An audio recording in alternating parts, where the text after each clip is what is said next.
Mario Kart World. Woo! The It's next here. game in the Mario Kart franchise is here.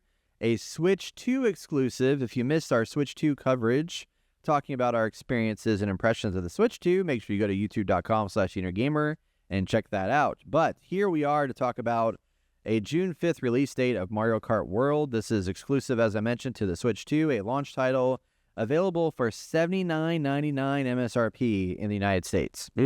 So, $80 game, Mario Kart World. This should be the ultimate Mario Kart, right? Yes.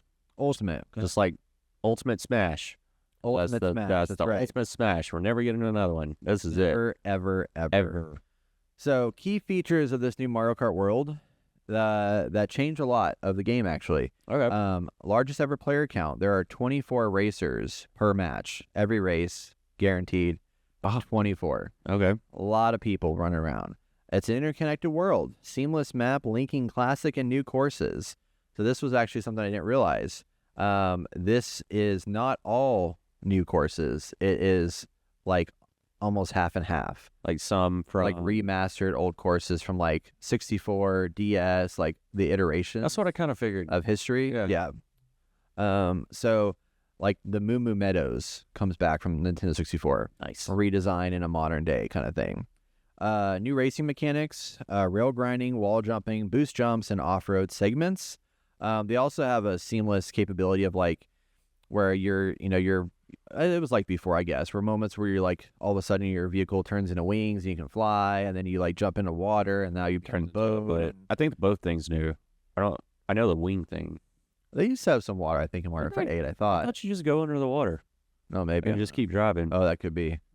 Maybe. Okay. Anyway, so it does seamlessly change and stuff as time goes on. And there's a couple new modes. So normally you just have Grand Prix, and then they've added in Knockout Tour. So Knockout Tour is a 24-player elimination race across 6 checkpoints.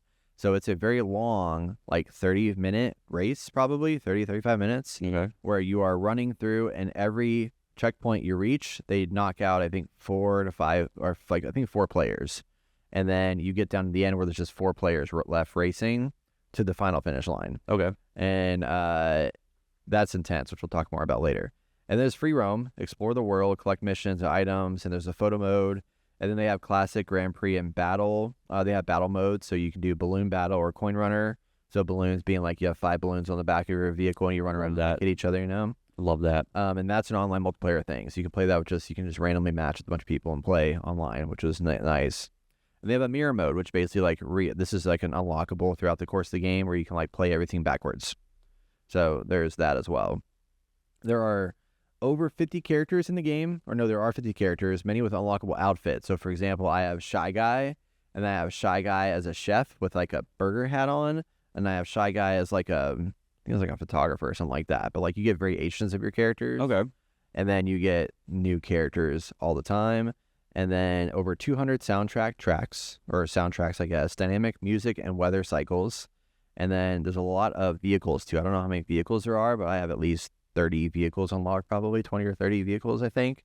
So a lot of vehicles to choose from with different speeds and handling and variations. Okay, that's what I was going to ask. Is there different stats for these vehicles? Yes, there is. And then 60 frames per second, built-in game chat, video chat inside of the game. So this uses a game chat feature. So if you do have your camera connected, whenever you're racing amongst a bunch of people, your little like avatar face will show up above the Like those car. arcade games that we play those racing ones. Yep. You know? Yep. I heard that was a big complaint just because like the head gets in the way. Yeah.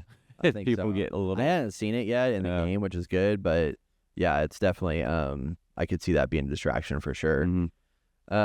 So there's 30 tracks in this game, and it's broken up into 1, 2, 3, 4, 5, 6, 7, 8 different cups. This is gonna be no real secret because it's already out there all over the internet, but you have 7 cups at the beginning, and once you beat those 7 cups, it unlocks a new special cup at the end Oh. that introduces the Secret infamous tickets. Rainbow Road. So of course you have to have Rainbow Road in a Mario Kart. 16 tracks are brand new, 14 of them are reimagined. So I have played through every single cup and got gold in 2 of them. I started on 100cc because there's for people that know the game that are like diehards, there's like the CCs that basically I think increases the speed of the game. This one did a weird change where they have 50, 100, and 150 CC, but there's no 200 CC. So the game, if you play the default 100 CC in the middle, feels very slow, like uncomfortably slow.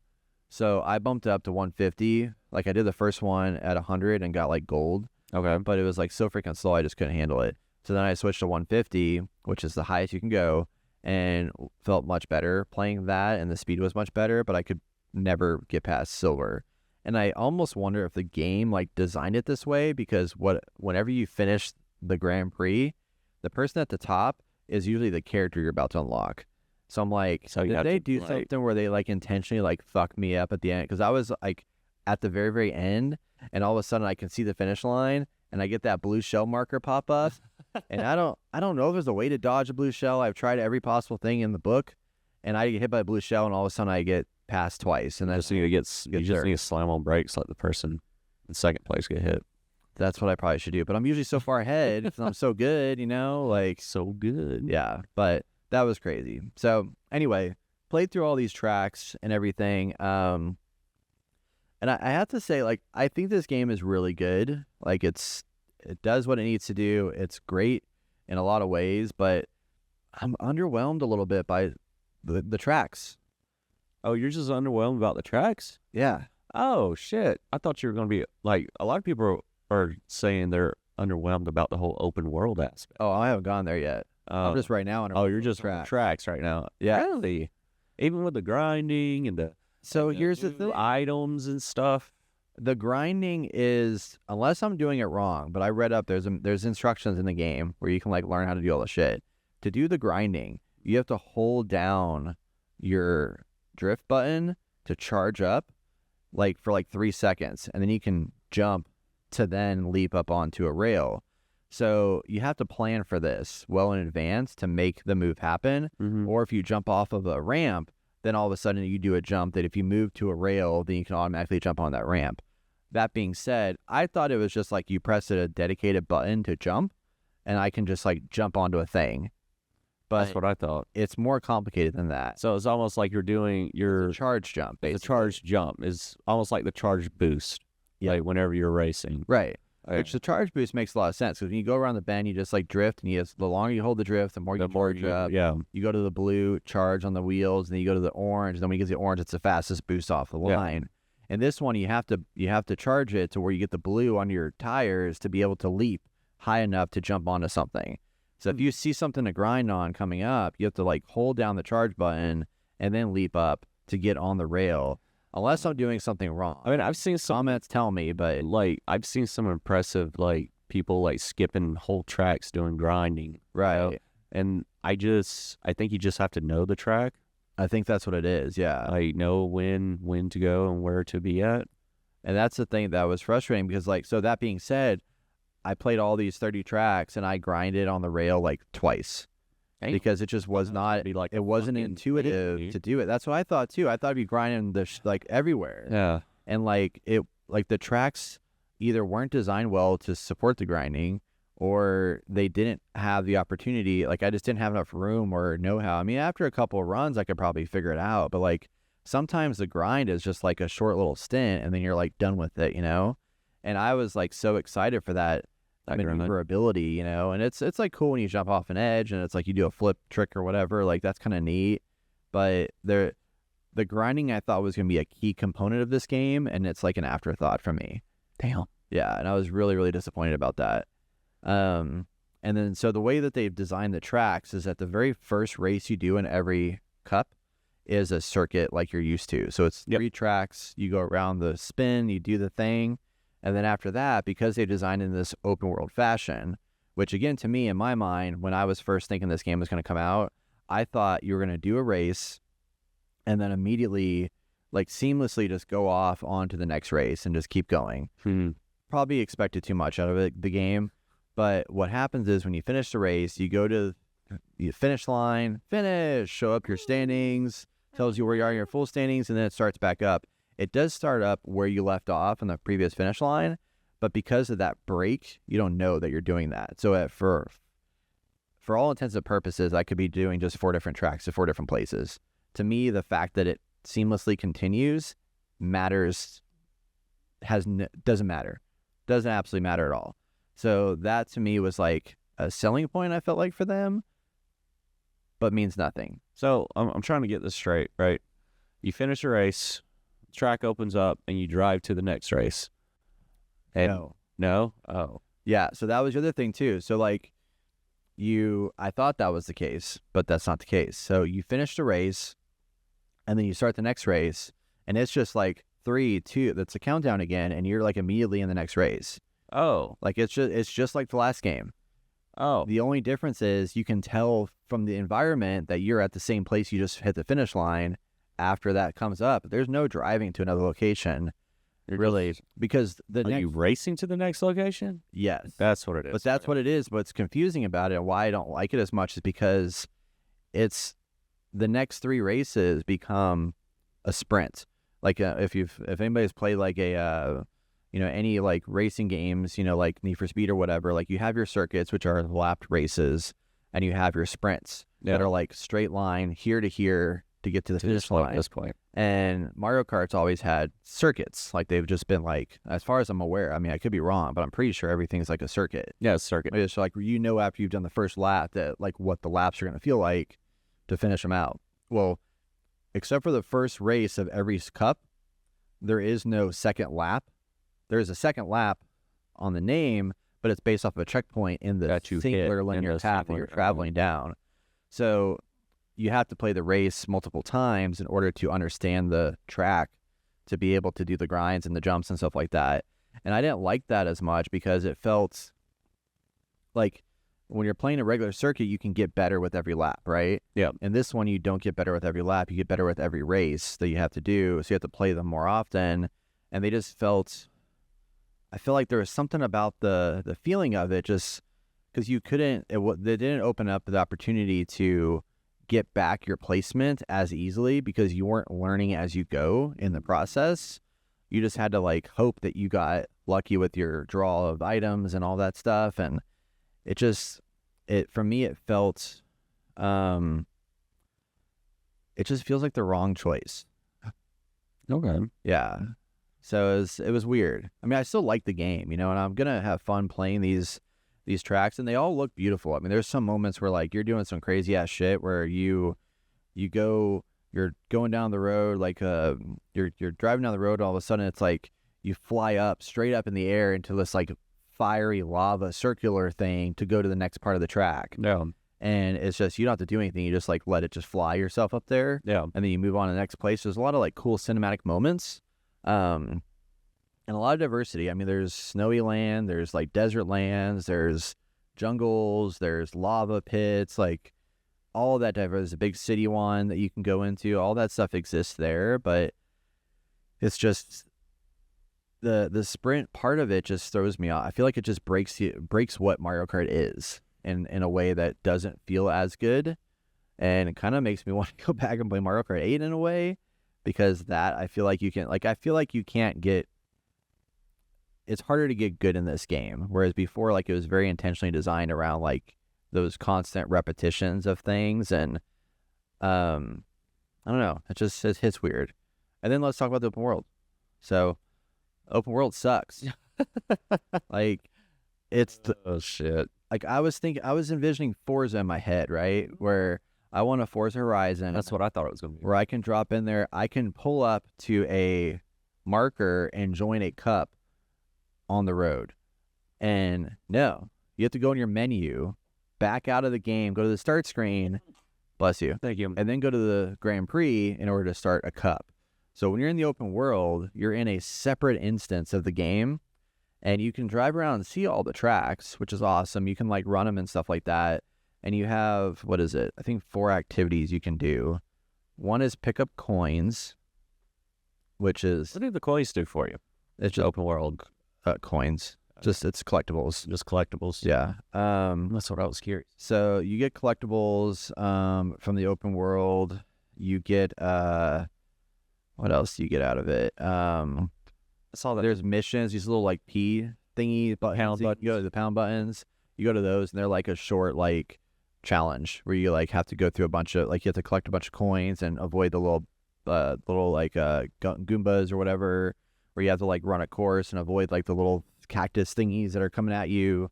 That's all it is. And then there's one other collectible item. That's it. You just run around, look for collectibles, and just explore. There's nothing. There's no cool discovery. Yeah. So I played it for like 5 minutes, and I was like, "This is dumb." Yeah, a lot of people were saying it just feels pretty empty. Yeah. Plus, like if you do go off track, it's like extremely slow.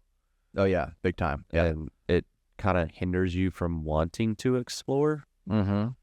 So, yeah, I thought it was going to be like a Forza. You know what I mean? That's what I was hoping for too. I mean, if it was the ability where I can just like start, I shouldn't have to leave the open world Oh no. to go back to a menu. Yeah. No, you should. You know? I don't get that. Yeah. It's like that. I feel like that wouldn't be hard to just like drop in like 7 markers to indicate where you start a race. And then for Knockout Tour, it's the same deal. Knockout Tour is like a series, like just put those Knockout Tour placements somewhere, or just put random ass markers to just say, I want to start a Knockout Tour over here. And it just puts you in a map, you know, Yeah. like don't make me go back to a menu. Yeah, that's kind of weird. I didn't realize it was going to do that. I thought it was like, because this Mario Kart World, it was just going to be like, it's here. Yeah. You know, you can drive over here to this racetrack and start a Grand Prix, or you can drive over to here to do, like you said, a knockout thing. Not fucking. It's a very Nintendo way of doing an open world, to be honest. But they did Tears of the Kingdom and Breath of the Wild. I'm like, y'all got this thing figured out, I thought. But the little mini map is cool. Yeah, I like the map thing, but especially how it map looks. is only in free roam. So yeah, I can imagine. But I was just like, I mean, I don't know. I might find myself going in there a couple times to do some of these things, but I very much got bored in that free roam part. Can you mow down citizens? I don't think so. Fucking hit them. They just bounce off of them. I don't think you can kill anybody. Unfortunately. No, I know. Kill anyone. I'm just like, Yeah. like fucking like boop them. I did play battle mode for a little bit. It was kind of fun. It was cool. I'd rather play that with friends though, like playing online with a bunch of people. Like there's people that are diehards, and yeah. So seeing things like this where they just like drove up a ramp and then got on a grind rail, that exists, but not very often. But like if you want to get on like the edge of a wall or things like that, like you have to do the charge jump, and that's where it's annoying. Do you have to still do? I'm assuming you don't have to do the charge jump when you're in the open world. To grind, no, you still have to. I still have to. Yeah, unless it's like just a ramp that you can go up to start grinding. I got you. Which they have those in certain places, but it's few and far between. I will say Knockout Tour was cool. Like that's what people are really talking about as like the big, huge game changer here. But the fact that that's just a mode is kind of upsetting. That like that is the big game changing moment, and that's just a game mode. You know, there's nothing special about it. It's not like love Knockout. Like I don't think they had it in 8. No, they didn't. It's brand new to Mario Kart World. Ah, dude. But like Knockout, like it's not like that's a new concept either. Like that's because you're talking about the balloon thing, right? No. Oh shit. That's battle. That's on the battle mode. Okay. Now Knockout's the race where you're like getting knocked out as you go. Yeah, and that comes from a lot of like Need for Speeds and even Forza had. Like there's other racing games that have had it, but having it in here is cool.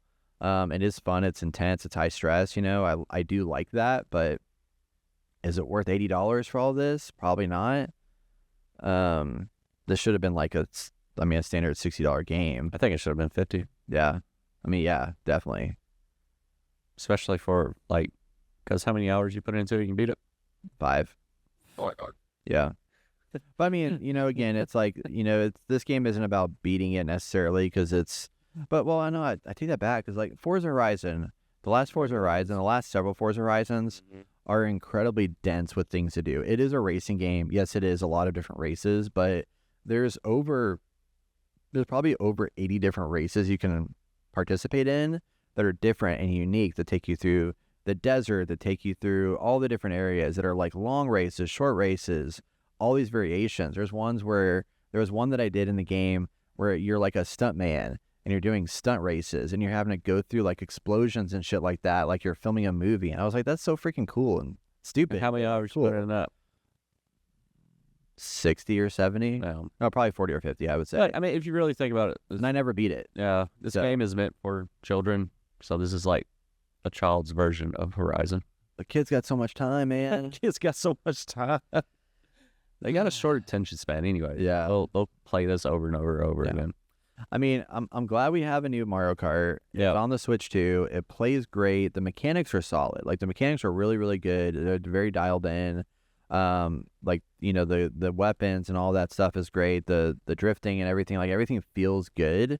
It's just that I felt lackluster about the types of content because the new tracks are cool, but like even somebody was saying, like there was one map that's like in the original version, it was very hilly, or Wario's Stadium. Remember? Yeah. Wario's Stadium, very deep insets of like dirt and mud and whatever. It's like, it's flat. It's so flat. And I'm like, why? You have new graphics. Because Wario's world felt like a fucking torture racetrack, you know what I mean? Yeah, it's Interesting. very different. Yeah, it felt like a dirt bike track. You know what I mean? Yeah. Those jumps and stuff. Yeah. And you actually like jump over people as well. Like there's a part in the race where you like jump over the people that were racing underneath you. It was pretty cool. Yeah. So there's some videos out there you can look up comparisons of the originals to the new versions. You can see how they've changed. And like visually they look really, really good. You know, there's a lot of differentiation and like there's just a lot more assets and visual cues and things like that in it, which I do like, you know, but Which one's to the left? this is Moo Moo Meadows. Well, no, which Mario? Nintendo 64. 64? Okay. Yeah. That's what I thought. I was just like, this looks better. Graphics too. I was used to. Oh yeah. That's Probably probably be a like mod or something. yeah, I would say maybe. But it is really interesting how it's like some of them are just they all look great, but There we go. yeah, there's some of them that are like on like the original Nintendo, like the very first Mario Kart, and it's just so wild to Just see like so flat. them bringing it together, you know, in a new world, a new space. But some areas are similar. But let me see what I can find. The other one here. Is this it? Maybe. No, that's Bowser's Castle, ain't it? Oh no, this is it. Yeah. So it's like, I And don't it's all know. foggy too. Yeah, the fog's not there, which I like. Oh, the I think fog. this is the mountain one. Yeah, this is Choco Mountain or whatever. Like, there's so many things in here, but it just, like, the one on the left was, like, this big-ass mountain space. The original, like, Choco Mountain, I think is what it was, a mountain. This feels like you're at an oil rig warehouse instead. I don't know. It was odd. Very odd.